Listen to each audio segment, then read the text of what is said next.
جب صحابہ نے ملک شام میں حملہ کرنا شروع کیا تو عیسائیوں نے اپنی بیٹیوں کو خوبصورت سجا کر دو رویا کھڑا کر دیا تاکہ ان کی نظر خراب ہو، ان پر لعنت برس جائے اور رحمت اور مدد دور ہو جائے، پھر یہ ہار جائیں گے۔ صحابہ کے کمانڈر چیف نے اعلان کیا، قل للمؤمنین یغضوا من ابصارہم، اے ایمان والوں سے آپ فرما دیجئے کہ اے ایمان والوں اپنی نظریں نیچی کر لو۔ صحابہ کہتے ہیں کہ ایسا لگا جیسے ابھی ابھی یہ آیت نازل ہوئی۔ جی اٹھے مردے تیری آواز سے، صاحب نسبت و درد دل والوں کی تقریر سن کر دیکھو کہ کیا دل پر زلزلہ طاری ہوتا ہے، کیونکہ انہوں نے اپنے دل پر زلزلے طاری کیے ہیں خون آرزو سے۔ ان کے دل پر زلزلے نہیں آئے، زلازل آئے ہیں۔ زلزلہ کی جمع زلازل، جیسے مسجد کی جمع مساجد، اس لیے ان کے تقریروں سے دلوں پر زلزلہ پیدا ہوتا ہے۔ صحابہ نے یہ جب یہ کہا تو کیا ہوا، ملک شام کے عیسائیوں سے لڑکیوں نے ان کی جا کر کہا کہ آپ نے جس فتنے کے لیے مجھے مقرر کیا تھا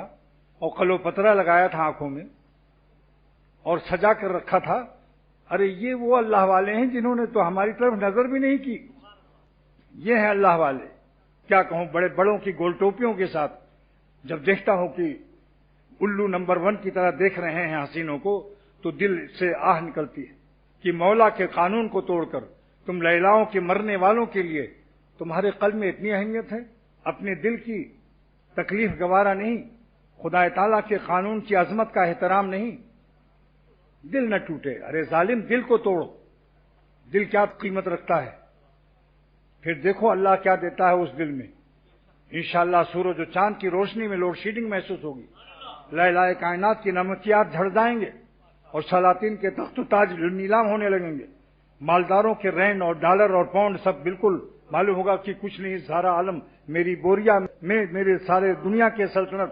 کی تاج تخت و تاج چھپے ہوئے ہیں۔ اور اختر کا یہ شعر پڑھو گے، دامن فقر میں میرے پنہا ہے تاج قیصری، دامن فقر میں، اختر ہی کا شعر ہے یہ، دامن فقر میں میرے پنہا ہے تاج قیصری، ذرے درد و غم تیرا دونوں جہاں سے کم نہیں۔ اور ان کی نظر کے حوصلے رشک شہان کائنات، اللہ والوں کی نظر کے حوصلے، ان کی نظر کے حوصلے رشک شہان کائنات، وسعت قلب عاشقاں، وسعت قلب عاشقاں، دونوں جہاں سے کم نہیں۔